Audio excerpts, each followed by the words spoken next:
Yeah, Manisha, sorry. So do you want me to share my screen now, or do we want to wait a few minutes for more folks to come in?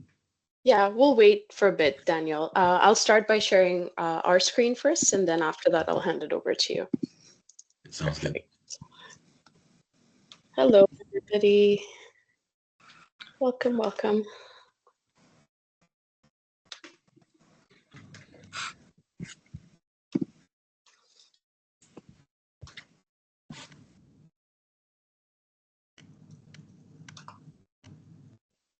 Okay. Ananya, did you receive the link from me? Should be in your email. Perfect. Hello, everybody. Good afternoon. Thank you for joining us.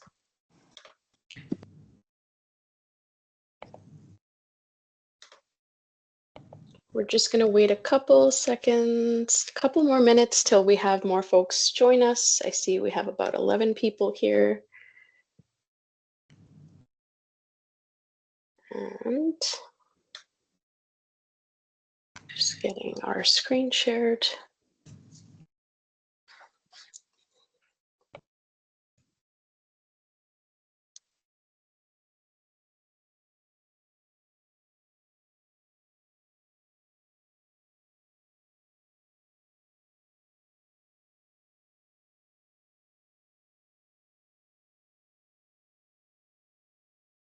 Perfect. Thank you, Ananya. Welcome, everybody. Just so you know, this session is being recorded. So if you can look up on your left-hand corner, there is a little dot which indicates that the recording is in progress. If you are not comfortable with the recording, you can turn your cameras off. We do share these recordings with attendees, and we also post it on YouTube if we have consent from the speakers. So again, just so you know where this is going. Throughout the session, we also do take a few screenshots for our social media. So again, if you're not comfortable with your images being shared, you can turn your camera off. And if you're unfamiliar, we'll walk you through the steps of how to do that in just a little bit. But yeah, I do see folks trickling in, which is lovely. Thank you for joining us during your lunch this afternoon. Okay, so just to get things started, we did announce during our last Lunch and Learn that we are taking a bit of a break in the summer. So we'd be taking July and August off. So we're just curious from attendees in the room today, would you like to continue over the summer break, or would you like to take a summer break in the coming months? So we will be launching a poll in just about a minute. And once you see that pop up on your screen, please submit your response and let us know what you feel, if you want to take a break or not.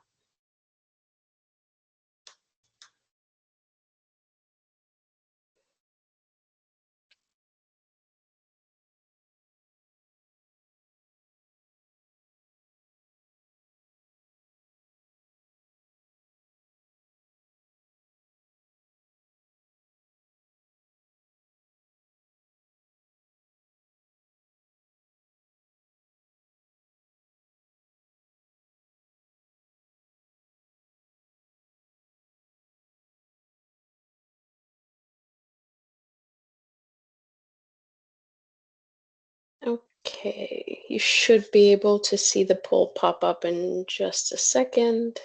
It is still loading for me. Perfect. Okay, so if you're able to see the little poll on your screen, just let us know if you'd like to take a break this summer from Lunch and Learns, or would you like us to continue?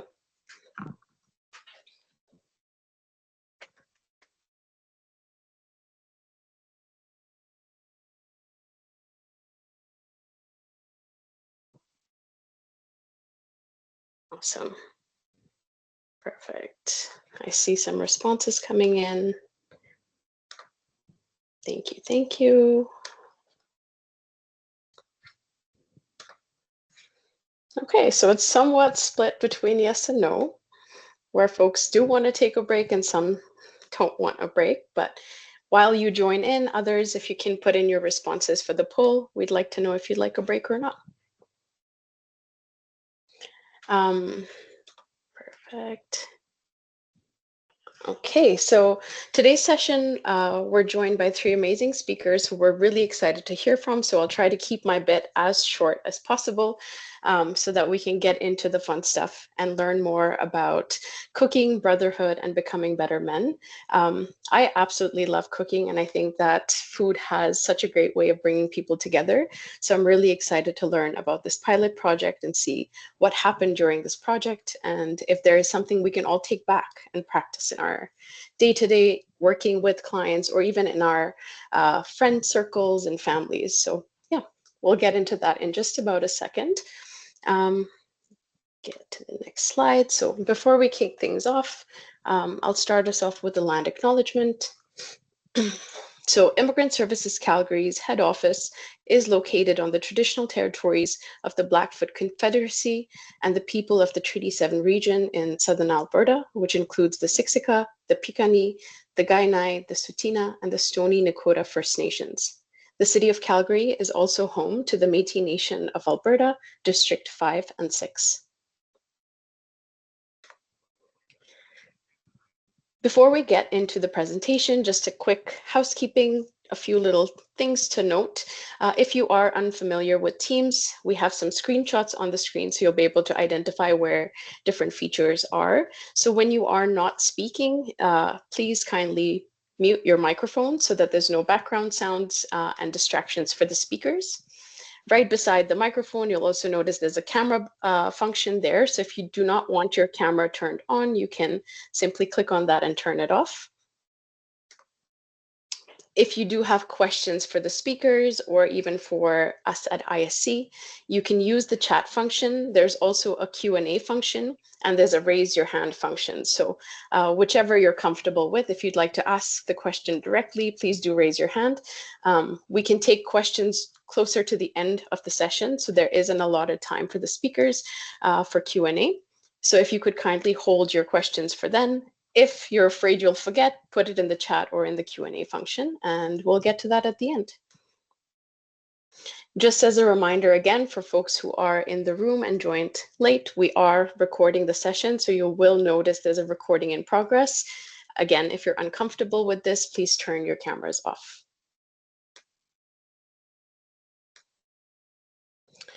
If you are new to Lunch and Learns, we host these sessions on a monthly basis, again, with the exception of the summer where we're figuring out if we want to take a break or not. But if you scan this QR code, it will take you to our registration page so you can sign up for future Lunch and Learns.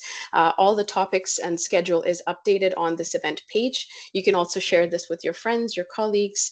And if you do have some exciting projects to share with us or some cool programs you've heard about that you'd like to share with the community at Newcomer Knowledge Hub, do send us an email. We'd love to learn about what you're doing and if we can share that with a wider community. So as I did mention earlier, we do record these sessions. Missed sessions are posted on our YouTube channel as well as on our website. You can go on to Newcomer Knowledge Hub website or scan this QR code and they'll take you to our YouTube page. Just something to note that the sessions are posted only after the speakers give us consent. So if you do not notice a session there that you might have missed, it's probably because we did not have the consent to post that. But you could always go check back on the blogs where we do try to summarize what happened during the session. Okay, so before we get into the next bit, I have another poll for you. And this poll is basically to just assess if people would like a refresher on Gateway and Newcomer Knowledge Hub. So if you are new to Lunch and Learns, you can let us know if you'd like to get an overview of Gateway program and what the Newcomer Knowledge Hub does. If you have been here before, you've probably heard our spiel. So yeah, let us know accordingly. You will notice the poll pop up shortly. Oh, it's not letting me.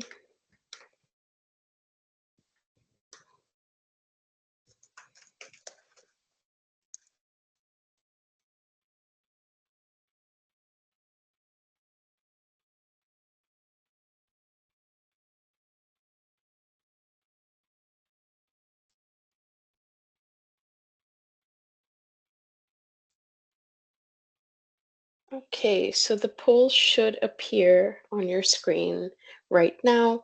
If we have 70% or more yeses, we will continue with the refresher, which will be super short. But if we do not receive 70% responses, we will hand it over to our speakers for today.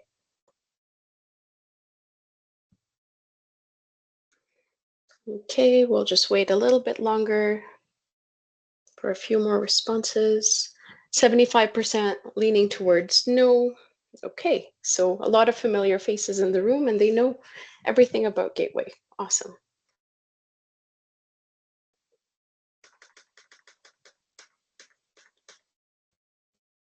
Skip through that.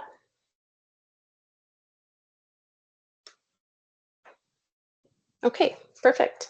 So now that I see majority of folks have voted no for the refresher, I will continue and focus on what you came here for without wasting much time, which is cooking, brotherhood, and becoming better men.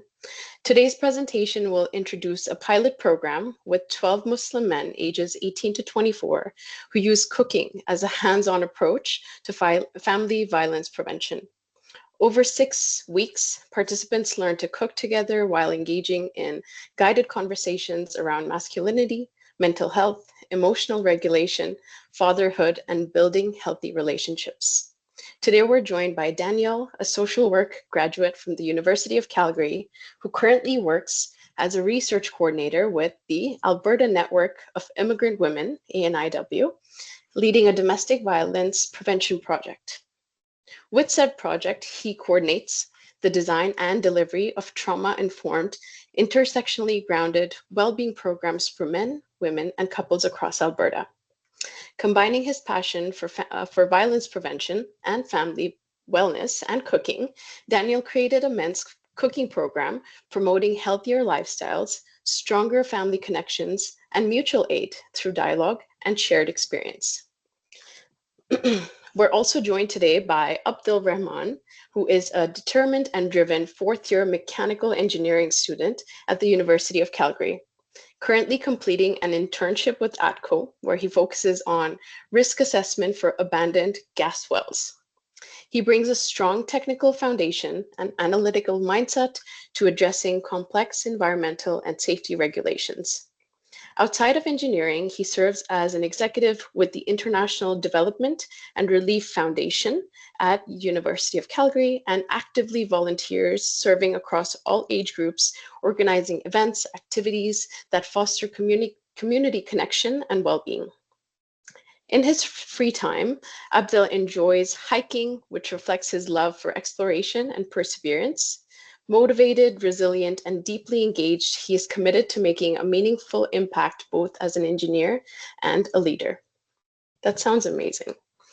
Yusuf is a dedicated business student entering his second year at the Haskell School of Business.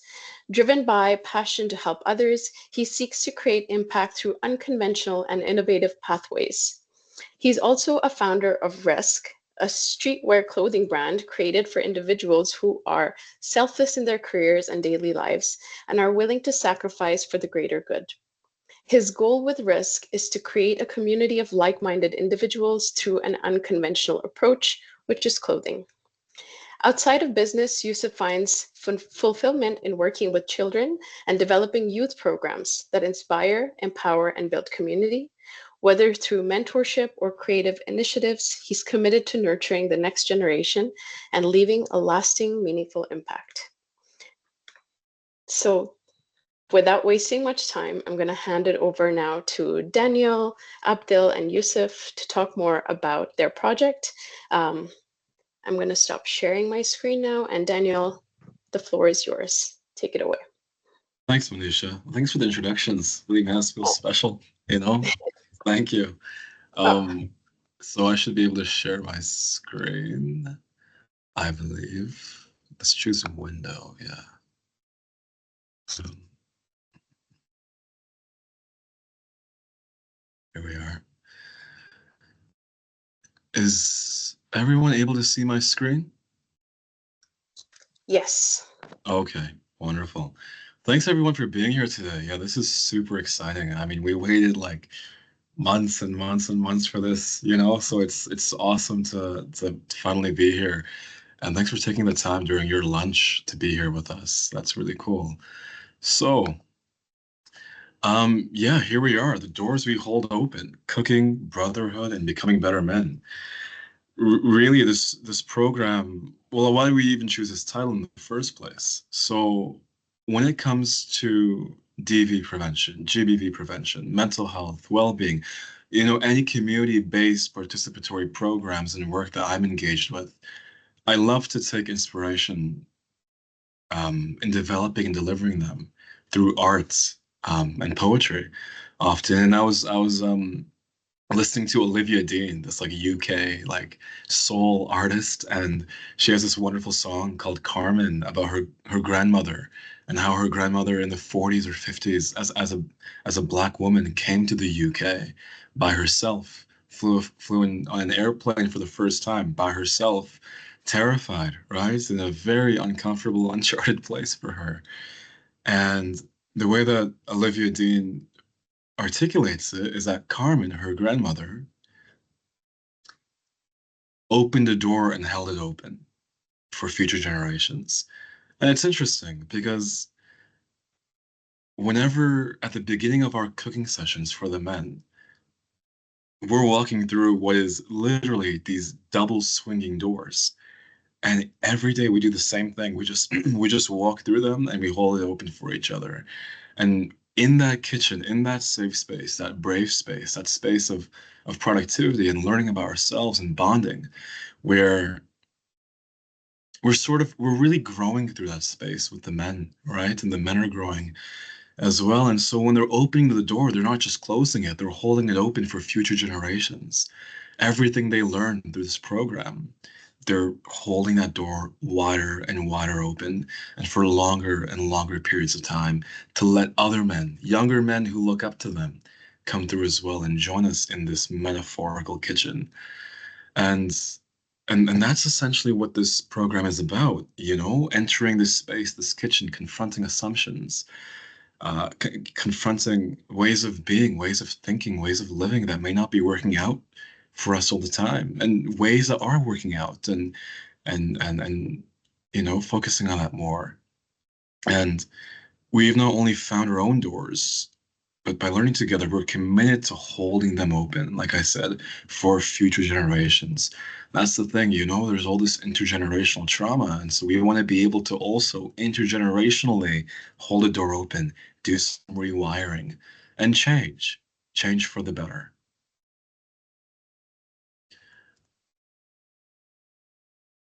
And then I'm going to the slides here.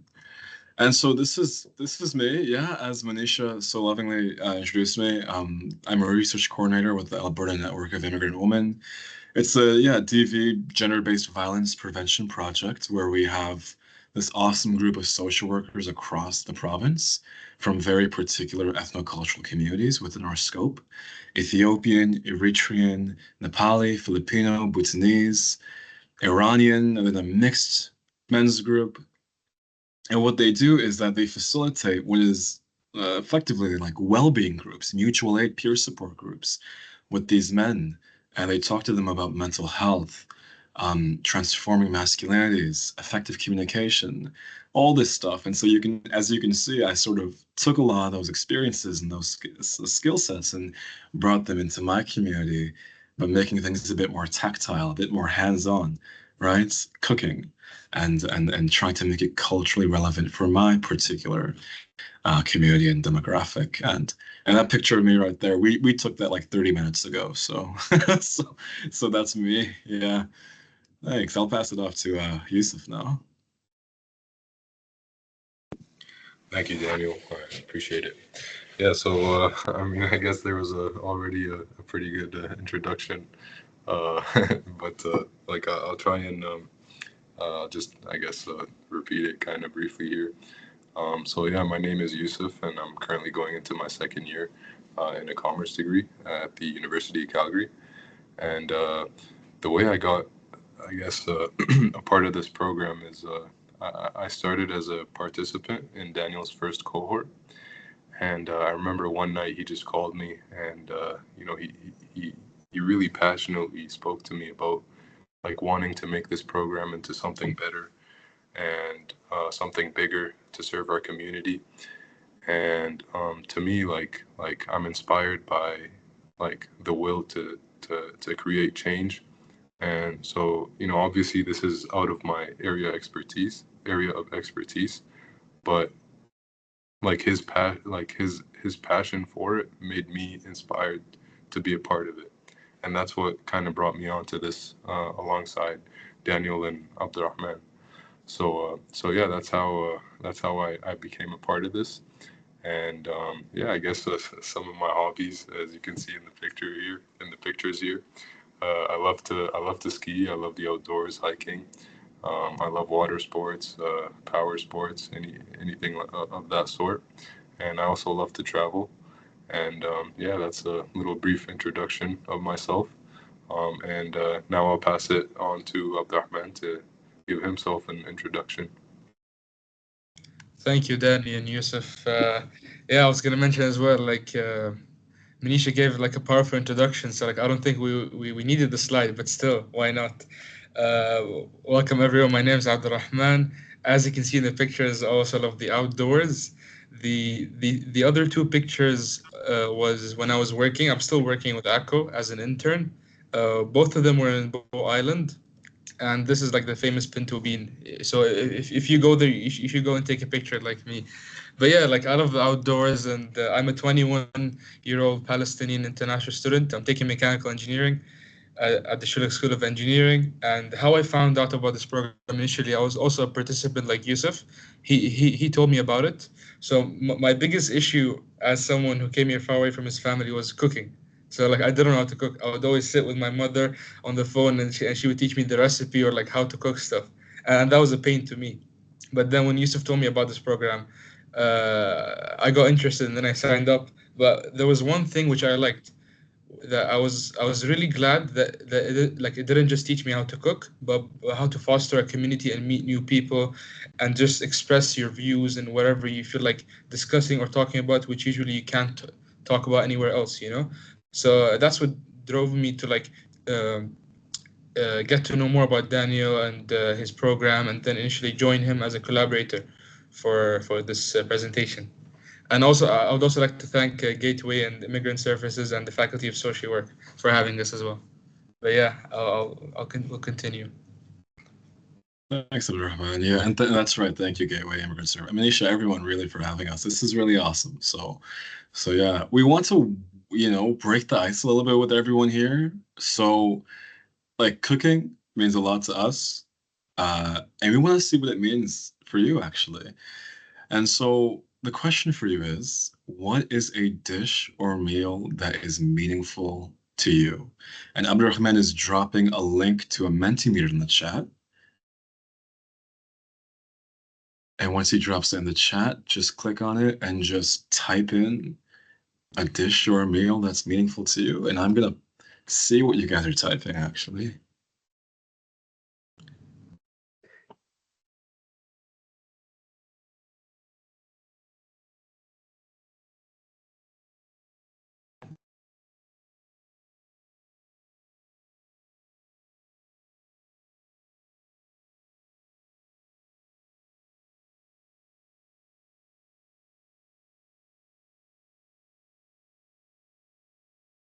Refresh it again.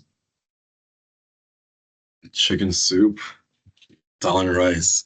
Some of the coziest meals out there. Love that. If it's something that you had when you were a child, or if if it was a soft spot for you, or something you recently learned.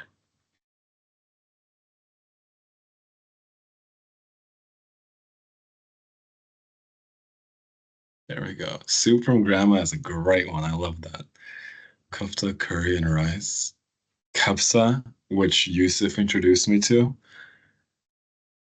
Butter chicken, mangoes. Yeah, this is great. This is great. I'll refresh it once more in a few seconds. I'll do it now, actually. I can't wait. An avocado sandwich. rice and fish pepper soup, pierogies, spinach tofu. This is okay. I actually haven't had much of these at all, sadly. Rice and fish pepper soup, especially never had that, but that sounds amazing. Yeah, sweet. Now I just have to refresh it once more. I know I'm taking up time. I have to see. Meh, meshi. Okay, that's something to search up. No way. Kebab. That's awesome. Okay. Well, thanks everyone for sharing. All right. So what exactly is this program? There's us, by the way, all of us in the flesh. This was on the nights of what were we doing? It was oh, it was fried chicken sandwiches night. So like we broke everyone up into three teams and everyone made like a different type of fried chicken sandwich. Um, it wasn't a part of the original manual that I wrote at the time. Everyone just wanted fried chicken sandwiches, so we said, sure, we'll change it. But yeah, so I'll go into what this program is about. It's a very it's as you can see, it's tactile, it's fun, it's hands-on, it's laid back, but it has a level of structure to it. It's this culturally responsive and trauma-informed approach towards pretty much having a bunch of guys in the kitchen and cooking. It's specifically tailored towards Muslim men ages 18 to 24. And it's aimed at this idea of like violence prevention, but more particularly um, talking with the guys and getting to know the guys as well. It's more so like helping the guys create healthier bonds and relationships with the people already in their life, right? With these are sentiments that were brought up. You know, how can I have a better relationship with my dad? A lot of people wanted to talk about that with mom, with my siblings, and stuff like that. Um, and so through this project, we're recognizing the intersection of identity that these guys have: cultural, social, political, rights, gender-based intersections with that as well. And we're recognizing that these all influence their identity and their perceptions of what it means to be a man, what it means to be a future father, a future husband, and stuff like that.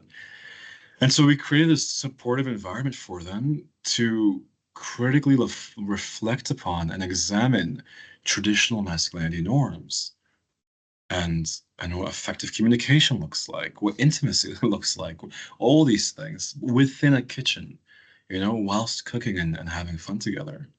So it's a 10-session program. The first session is about like trust and safety for the most part. So we're talking about what do we tolerate in this group together? What will we not tolerate? What does respect in this group look like? We don't actually jump into any nitty or gritty stuff just yet. We save it for much later because we know that we have to develop a relationship, a shorthand with these guys. And then eventually by the third or fourth, fifth sessions, we start talking about these things. There it is: masculinity, emotional intelligence and regulation, mental health, fatherhood, and healthy relationships. Um, it was pretty interesting. I mean, one of the sessions was purely on what does a good father look like? And I asked that question to them quite bluntly, actually. I just said, guys, what do you guys think a good father looks like? And for many of them, they were just quoting what their dad does, right? Talking about what their dad is like and how they want to be like their dad. And for another handful of them, they interpreted the question as if I asked them, what did your father do to you that you would never do if you had a son? That you would never do if you had a kid, right? That's how some of them interpreted that question as well. And as you can see, like it's a really powerful project, and and yeah, we'll dive more into the methodology and the actual data later, but something to emphasize is that this is a community-based participatory, I should add in the A there, action research, right? CBPAR model. Because these guys, they're not only participating, but they're actual leaders of it as well, and we really emphasize that to them. This program is your guys' program. Give us feedback. Change it however you want to change it. If you don't want to discuss that, if you don't want to have a session on intimacy and ongoing consent and stuff like that, we'll remove it. What do you want to talk about? What's on your mind? And so that's the idea, community-based participatory action research. I'll pass it off to Abdurrahman to discuss why this program particularly. Thank you, Danny. So yeah, so this is actually interesting because as a participant, I'm discussing why this program. This shows how much I've actually got interested into discussing about it. But yeah, why choose this program? I'll give you two main reasons. Because it's different and it's needed. Young Muslim men navigate cultural and religious identities. They're balancing expectations from family, faith, and society alongside often facing well-being challenges and such. The current political and social climates only make it more difficult, and most wellness programs don't speak directly to that experience or can understand the intersections of these experiences. But in this case, our program does. So you might ask, why cooking? Because cooking is more than just preparing food, it is a space for connection, it breaks down barriers as well. It also invites conversations that don't always happen in formal settings, as we mentioned earlier. And we're building on a positive trend. Based on this research from Intentions Consulting in 2018, almost 88% of millennial men in Canada, aged 15 to 29, believe men should be open to new ideas, new experiences, and new people. So this program caters all of that, literally. That openness is the key. We're not forcing the change, but instead we're inviting it through something as simple and powerful as sharing a meal. In our 2024 pilot program with the Dal Housing Community Association, we saw the results, me being one of them. Young Muslim men weren't just learning how to cook only, they were also reflecting on themselves, their relationships, and redefining masculinity into their own words and views. But this isn't just about food, it's also about creating space to grow emotionally, spiritually, and socially. It's also about nourishing change from the inside out. So, in a summary, it opens the door to conversations that don't always go or happen in typical classrooms or workshops. I was also wanting to ask a question to chat and the attendees here. How might cooking foster emotional connection? Like, what do you think? Like, how does it foster it in a sense? You can either raise your hand to speak or you can send a message in the chat if you want.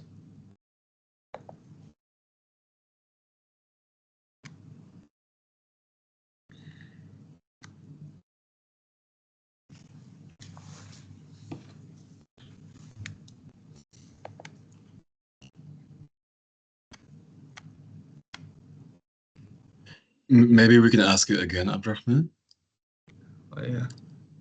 Yeah, the question was how might cooking foster emotional connection? That was the question. I think there was some. Oh, yeah, she shared the question. Yeah, I just put it in again. Yeah. Folks, you can raise your hand if you have a I'm certain everyone's typing paragraphs now. We're just waiting for them.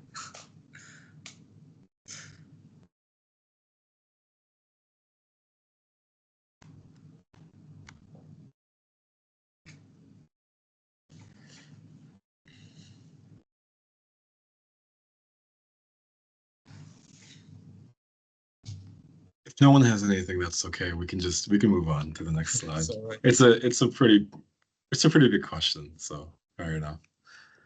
Oh, we have from Danielle Andrews. The kitchen is the heart of the home and the heart of many cultures. It connects our hearts. That is exactly what it means. I like that. Thank you, Daniel. Oh, we also have from Hani. Cooking can strengthen emotional bonds by bringing people together. Sharing meals often creates a sense of community and belonging, allowing individuals to connect over shared experiences and traditions. That is true. So, like, as the title, the doors we hold open. So, like, I never saw it as that, but then through you guys' explanation is what I was thinking of while joining the program. So, this whole sense of belonging and community, the fact that no one's left out or excluded from like any conversation or like whatever they want to address. Everyone's there to hear them, and at the same time, they also give advice. So, yeah, thank you guys for the wonderful um, chats. Let's move on to the next slide.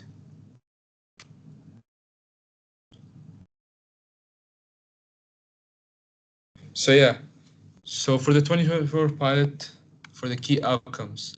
In 2024, we launched a pilot program with 12 Muslim men. Over the course of 6 weeks, these young men came together not just to cook, but also to connect, as we talked about earlier. Each week, while preparing meals side by side, they engage in conversations about topics that matter, such as fatherhood, emotional regulation, and healthy relationships. These aren't always easy conversations to have, especially in the male spaces, but the kitchen changed that. These results were powerful. More than 80%, or about 80% of participants reported improved emotional openness. They said that they felt more comfortable expressing themselves and more connected to one another. They weren't just bonding over recipes, they were also building trust, empathy, and brotherhood. One participant put it beautifully, and I quote, he said, cooking together opened up conversations I never thought I'd have, which is essentially what this whole program is about. Letting them to come in, try something they might be interested in like learning how to do, like such as cooking. But at the same time, it's these conversations that you never thought you would talk about is is what drives like the people bringing it together and talking about it. That one sentence sums up what this program is all about: creating space for real dialogue in a setting that feels natural and non-threatening. This approach didn't just change what we talked about, it also changed how we talked. It made my peers eager to open up, share their ideas, and express views that they might otherwise keep to themselves, which really happens like in society. That's the power we're building on and driving on. One that now we aim to scale and strengthen through a clear and structured model. This pilot didn't only prove that the model works, it showed us that there's real hunger for more. That's why we're expanding, and in the next part of this presentation, I'll walk you through exactly how we plan to do that. So yeah, this is our upcoming 2025 cohort. It's Nourishing Change program. We're also building on the success of the 2024 pilot. We're excited to launch our next and second cohort. This time, the program will run from July to October and will engage another 10 young Muslim men. It will include 10 weekly sessions, each designed to foster deep conversations around masculinity, emotional intelligence, and spirituality, all while continuing to use cooking as the vehicle, the vessel, our central ground activity. The structure is simple and intentional. Recruitment starts in July, followed by program delivery from August through September. Once the sessions wrap up, we'll enter an evaluation phase running through November and December, allowing us to measure outcomes and hold a follow-up focus group, bringing the men back together for a coffee chat to discuss and reflect on the long-term changes and impacts from the group regarding their behavior, outlook, masculinity, and family, and any other transformations. This is essentially how Yusuf and I met with Danny and we talked about this program. We shared our interest, and this is how we ended up collaborating with him with this amazing program. This structured approach ensures that we're not just repeating what worked in 2024 only, but we're also refining and adding to it. We're creating a model that can be replicated, scaled, and adapted to other Muslim communities and non-Muslim communities as well, obviously. This isn't just a program, it's a framework for long-term change, one meal, one conversation, one relationship at a time. Now we'll dive into the methodology behind how we make that happen essentially. Thank you, Abdurrahman.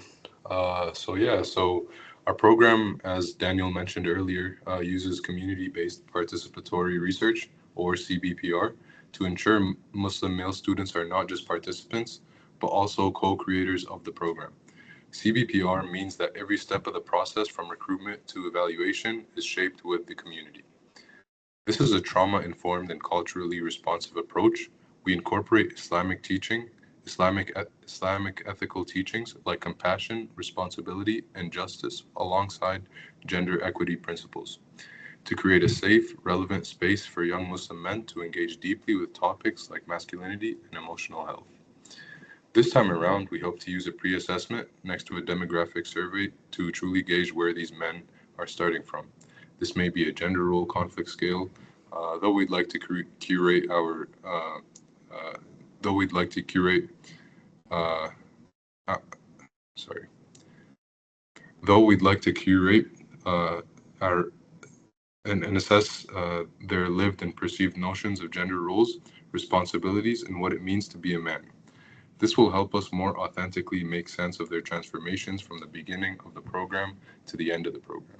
After each session, we collect post-session surveys to track growth over time, and these post-session surveys show what their favorite moment was, what their skill or what a skill or insight they learned, and what they will practice during the week and what feedback they have for us to make us better. We administer these post-session surveys via Qualtrics and an anonymous link. So toward the end, we'll hold a focus group and make it a space for reflection where participants can share their experiences in their own words, and that qualitative data will be thematically analyzed, helping us understand the how and why behind the changes. So, what does this actually look like in action? Let's take a look to the program activities. So each session blends hands-on cooking with deep dialogue. We're not just teaching recipes, we're also stirring up conversations about what it means to be a man, a son, a friend, or a future father. Participants prepare culturally meaningful meals like biryani, falafel, shakshuka, evoking memories of home and anchoring them in cultural pride. These shared tasks help build trust, creating a neutral space for vulnerable conversations. After cooking, we engage in guided discussions using mutual aid principles, where everyone is both a learner and a teacher. Topics range from emotional regulation to respectful communication to navigating family dynamics. Picture this: young men chopping onions, sharing personal stories about their upbringings, and learning how to express frustration without resorting to anger. It's powerful, grounded, and is profoundly human. These kitchens become sites of transformation where masculinity isn't just challenged, but redefined in healthier, faith aligned ways. So, what do we hope to come out of this?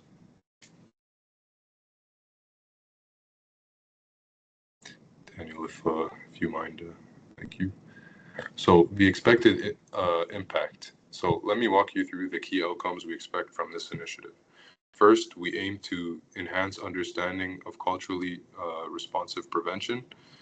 This project fills a gap in the literature by generating critical knowledge on the effectiveness of trauma informed, culturally tailored interventions, specifically for Muslim male students. Second, we anticipate meaningful shifts in attitudes and behaviors related to masculinity. Participants are expected to show increased emotional literacy and move away from rigid masculinity norms, reducing risk factors tied to relationship violence and mental health struggles. So third, we expect improved emotional intelligence and relationship skills. Both our quantitative and qualitative data will highlight growth in emotional regulation, conflict resolution, and communication core competencies for healthy relationships. And fourth, we're building strengthened peer and community networks through shared experiences and structured dialogue. Participants will form uh, they will form peer support systems that foster accountability, mutual support, and lasting leadership beyond the program itself. Fifth, we're creating a model that is scalable and replicable. The outcomes will be clear, evidence-based framework that can be adapted across university campuses and within other cultural contexts. So sixth, knowledge, translation, and dissemination are core to our approach. We'll share findings through academic journals, conferences, and community reports, ensuring this research informs practice, policy, and future funding, including a planned SHIRK Insight Development Grant. And finally, this project contributes to broader social innovation by weaving together intersectional trauma informed and anti colonial frameworks. This initiative pushes forward equity focused research and aligns with both institutional and national priorities for transformative change. Um, and I just wanted to give also my own personal experience, I guess, as a previous participant. As I mentioned in the introduction, this to me is something, or it was something that was, I guess, if I'm being blunt here, sitting in with a group of guys and discussing things that you're I grew up, you know, conditioned to kind of keep to myself. I thought it was kind of awkward, you know, but Daniel created this safe space and a space that kind of encouraged everyone to really speak uh, comfortably with people about, like he said, what do you see a good father to be, and just their previous experiences growing up and this and that. So yeah, like that was my own previous experiences with the program, and I guess my previous experience as well really solidified my want for being a part of this. Like what you know, when Daniel called me that one night, it really solidified me wanting to join him along this journey. So yeah, I'm going to pass it on to back to Daniel now. Before that, I was And gonna add something as well, if you don't mind. I was gonna share also sure. like experience I have, like the same way you mentioned, like because like this slide is expected impact, so like we're looking for a lot like long-lasting impact, and I strongly believe that last program was a key like example of it. So like when I first came here, I had a job at Five Guys where I was like, you know, like a crew member. So I was also cooking. But then I'm comparing them both. I had fun cooking in the program in terms of otherwise just working a normal shift, you know, because it's the fact that I got to do with people, talk with them, you know, and cook with them in a sense, you know, like it was more of like building a bond instead of like just clocking in, doing your food and whatever, you know. And we also have this group chat that we made where we would like send picture of the dishes that we made, for example, like through learning skills that we learned with Danny or like with anyone else who had like a new invention of like how to cut like tomatoes in a certain way or like cook in a certain way or a temperature, you know. And it's definitely long lasting impact, and that's what I like about this program especially. You can continue. Thanks, guys, for sharing. Yeah, thank you so much. And I'll discuss the future vision and our community partnerships that we're building now. So, where should I start from? Yeah, we really want to expand and scale this successful pilot program. We saw that it actually worked, right?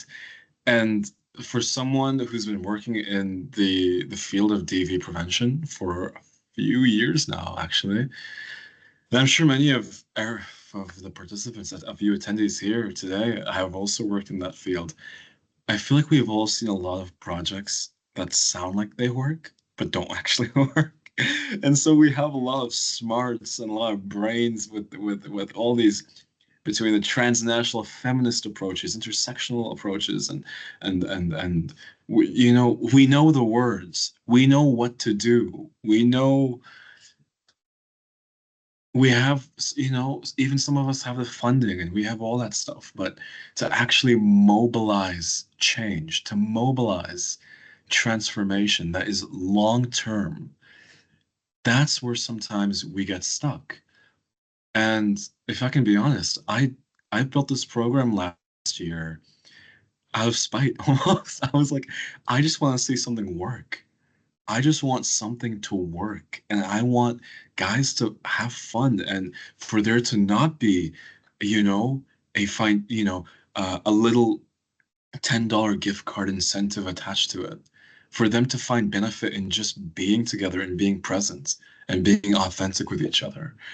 And what did I learn personally? It's difficult. Like, this is a very difficult and expensive program to put together. This is why we charge currently, and we're looking for funding. Groceries, equipment, then having to drag it to that rental kitchen, the Dalhousie Community Association, and then drag it back home and then do it again over concurrent weeks. I mean, it's a difficult program, but that's why it works, right? Because it requires so much effort. And now that we've seen that it worked, and I've had mothers who somehow got my phone number and texted me, can I register my son? Right now that we're seeing that there's a demand for it in the community and people want it more and more, Yeah, we want to be able to really expand and replicate this thing across more Muslim communities in Calgary, then eventually Alberta. And hopefully, be able to collaborate with the right partners and establish this for other communities, an intercultural group, an interfaith group, whatever it may be. And and so yeah. Um there it is right there in green. Apply for external funding. Right now we are in the middle of writing. Well, I'm going to start writing a SHIRK IDG grants and possibly a SHIRK PEG, the Partnership Engagement Grants, and just find the right partners and collaborators to help us fund this project and make it a bit more long term. And the little army green right here, this is the fun part. Knowledge translation to community impact. Unfortunately, I'm also sick of publishing articles that no one reads. So I thought to myself, and we actually worked on this together. We want to eventually publish a cookbook, hopefully by next year. And the cookbook is just a picture of the guys together. And it'll be as simple as a title of a cookbook written by Muslim men. That's it. And on one page, you have a recipe that the guy liked. Oh, thanks, Manisha. And the other page, you have a picture of the guy, and he's talking about himself, how he transformed through this group, how he changed, right? His story. And the next page is the same idea, recipe, then the guy's talking about himself. And so we really, really want to publish a cookbook written by Muslim men um, to disseminate this further, to give this even more purpose and meaning, and just share it further and further and further in a way that people can actually digest, right? And yeah, I mean, ensure long-term sustainability and community ownership. We really want to keep this um, for the community and not get lost, elsewhere.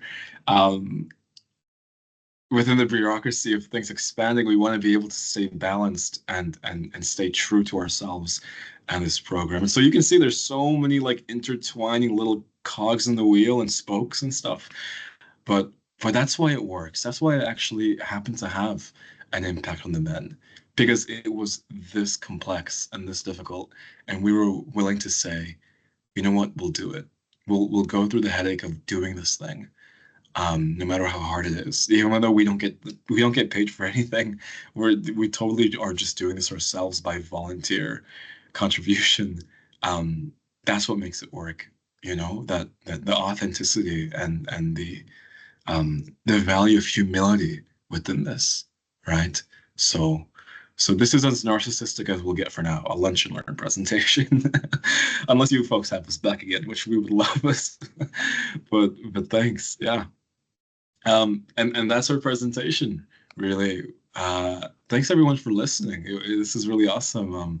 We have left some ample time for questions, so feel free to type them in the chat or pass it off to you, Manisha, to coordinate this part. Yeah, thank you so much, Danny. Oh, wow. I was just making notes for myself because it was, yeah, lots to learn, lots to absorb. We'll give folks a couple minutes to just process everything that they've heard, and yeah, take some time to just think about what questions you have for Danny, Abdel, and Yusuf.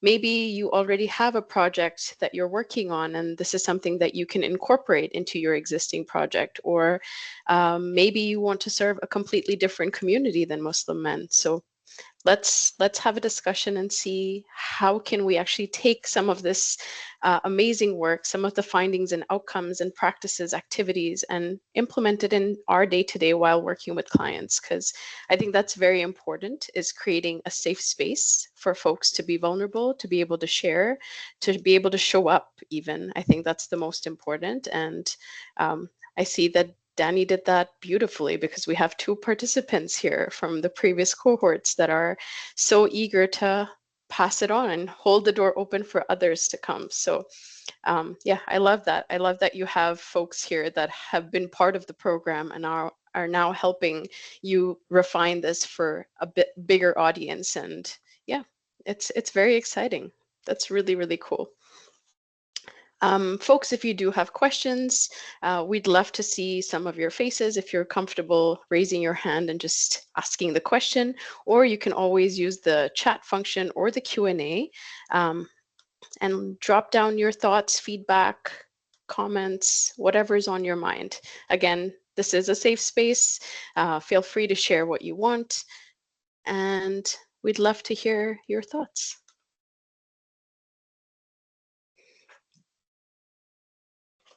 While we are waiting, I guess I'll just ask some of my questions. I'm just curious, has this project, like, have you been approached by folks to now implement this project for different ethnocultural communities? And for the first cohort, did you primarily have newcomers and immigrants in that, or was it a mix of first generation, second generation immigrants that came into the space to share? So to answer your second question first, it was a very interesting mix of like immigrants, newcomers, and also people who've been here. Interestingly, lots of the people didn't actually know each other, and usually for like Muslim men's programs, it's usually the same like 12 guys, right? And so like in our community we have like dozens of programs, but it's really just like the same 10 guys. So that, I guess that was something that's cool about this program, is that like a lot of guys who otherwise we haven't seen at other programs before decide to show up for this one, you know, and step foot and then show their face. So yeah. And then your first question, remind me your first Have you been question. approached? Have you been approached by different communities to just implement this for a different ethnocultural group? Yeah, so late last year, when we were still wrapping up the first cohort, we were approached by some academics to implement this for like intercultural, like a mixed men's group. But I, and maybe Abdurrahman and Yusuf would concur as well, just not ready for that. Like you shouldn't just jump to the opportunity just because it exists and it's flowing in front of you. I knew that I wanted to first refine, spend months refining, do it right, and then do it again for my community before. Right, that's really what they say. Before you conquer the world, you have to first conquer your bedroom and clean it up a little bit. So that's the idea, right? It's work on your own family, your own community first, and then you can start expanding and you know, seize the day with all these opportunities. But yeah. Yeah, that makes so much sense, because a one size program doesn't make an impact. It doesn't fit everybody's needs. It has to be tailored and customized.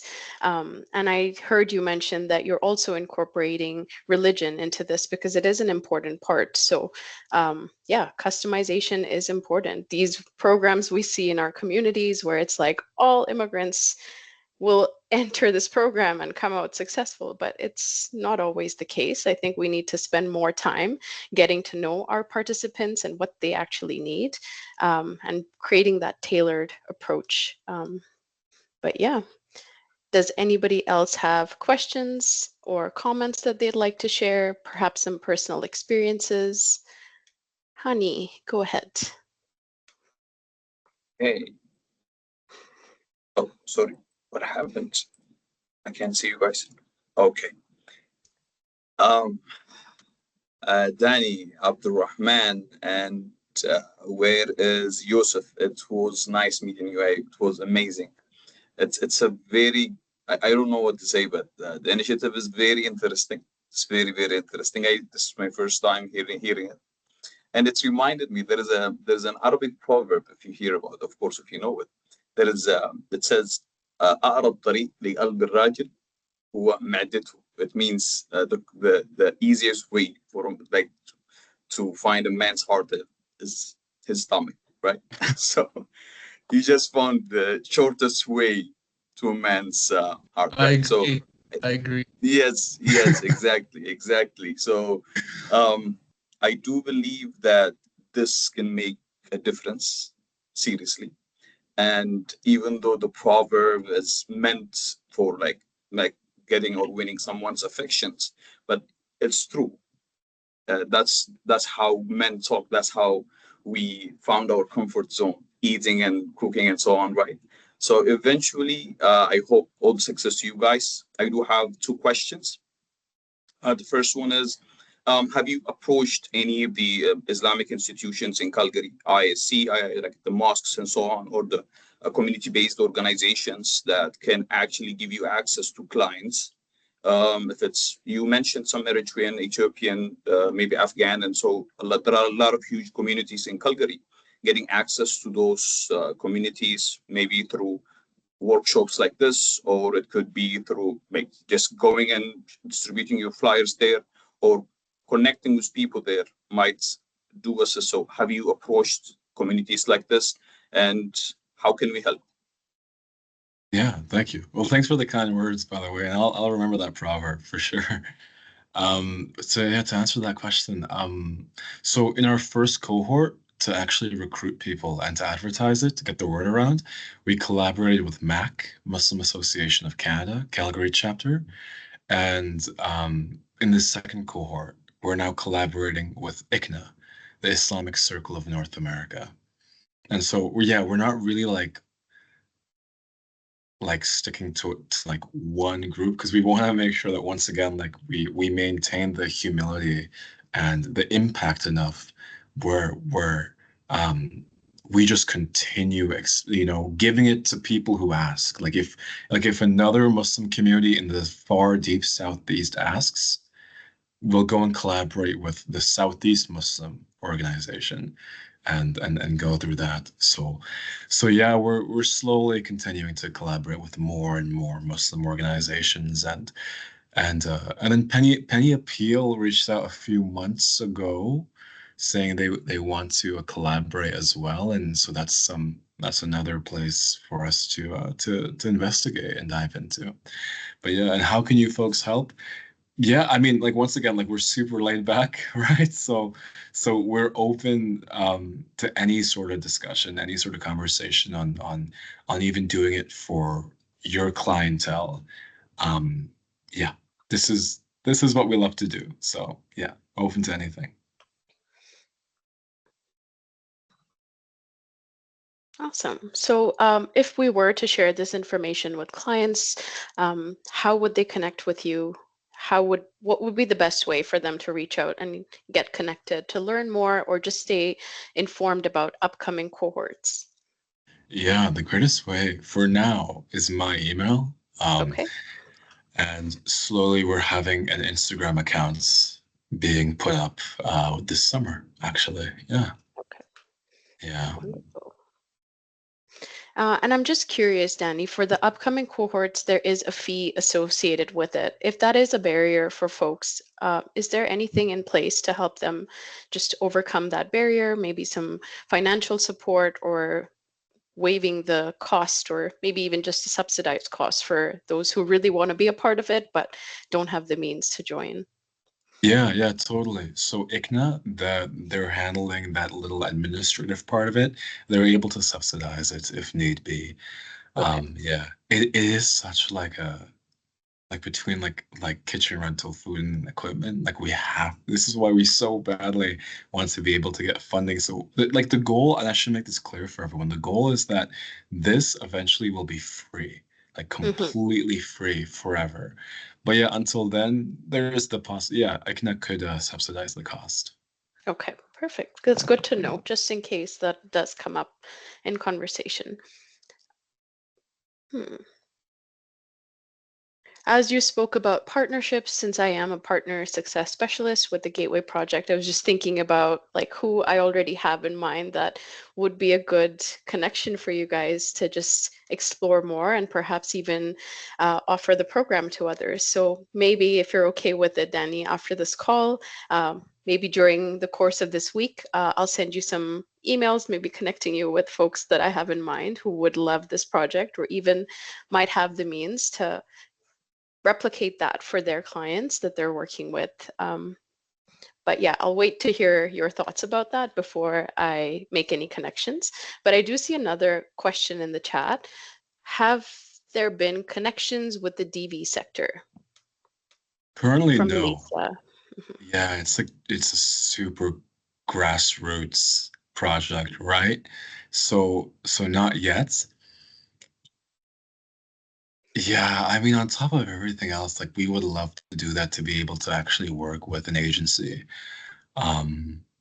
here and to actually bring this into the DV sector and have it like, have it because once again, there's not like one way of doing this cooking program. There's like 20. It depends on the group, it depends on the cohort, it depends on so many things. And we're very, very, it's totally malleable. Hey, so for the sake of the DV sector and having it fit within, I imagine, like the social workers regulatory practice framework, there's always room for that. So there's wiggle room for any of this stuff. It's just a matter of actually us doing another cohort and one more and one more and having something established, right? Before we jump into that. But that's a great curiosity, Lisa, and thank you. That'll be on my mind. Yeah.